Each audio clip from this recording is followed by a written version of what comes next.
Before we go any further into this story, let's define a couple of terms. First is STEM, spelled S.T.E.M, which is an acronym for Science, Technology, Engineering, and Math.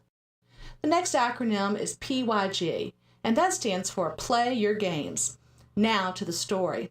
STEM students at John Yates Middle School are exploring several of the STEM topics by playing some old games and some more up-to-date games. I think when you give kids something that they are interested in, if you can exploit their interests, then you're gonna get the best out of them. You're gonna have higher levels of engagement. You're gonna have the interest in the STEM topics that you're teaching, and that's the goal. The goal is to keep kids interested in education, because if not, then they tune out, and that starts kind of a slippery slope of disengagement that results in having less technical workforce, having a less educated workforce in terms of STEM topics, and we want to prevent that. Here, students are playing a game that's been around for quite a while, Battleship. In Battleship, we had to use probability skills to guess where they have the ships at. The Battleship games that they're playing, it's an old game, but it's a game that incorporates STEM principles, math and science, and their job in that gameplay is to actually pick that out. I really love the Battleship because you get to use coordinates and strategy to try and win.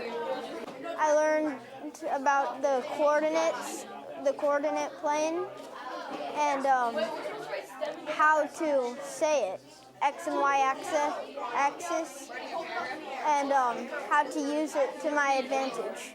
Now moving forward a couple of years, we have one of the earliest of the computer games that was wildly popular.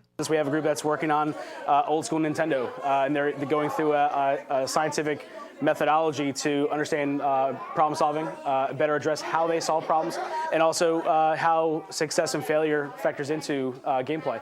And then there's this new inventor's hardware called Makey. It's a control device based on a circuit board that allows kids to control games or control computers in a unique way. They're learning how to work with technology that they're going to be using for the next 50 years in their lives in some active or passive capacities. The Makey hardware allows kids to get a grasp of engineering concepts, because they're dealing with hardware and ultimately software that governs most of what they're going to do in their daily lives as adults. Most of the STEM careers that we see moving forward involve programming. They involve having to have a proficiency at working with the kind of hardware that they're working with now. And this is a very basic version of that, and it's a kind of a gateway to those careers. And if we can spark that interest, it's done its job. This is Beth Ann Bradshaw reporting for News Bites.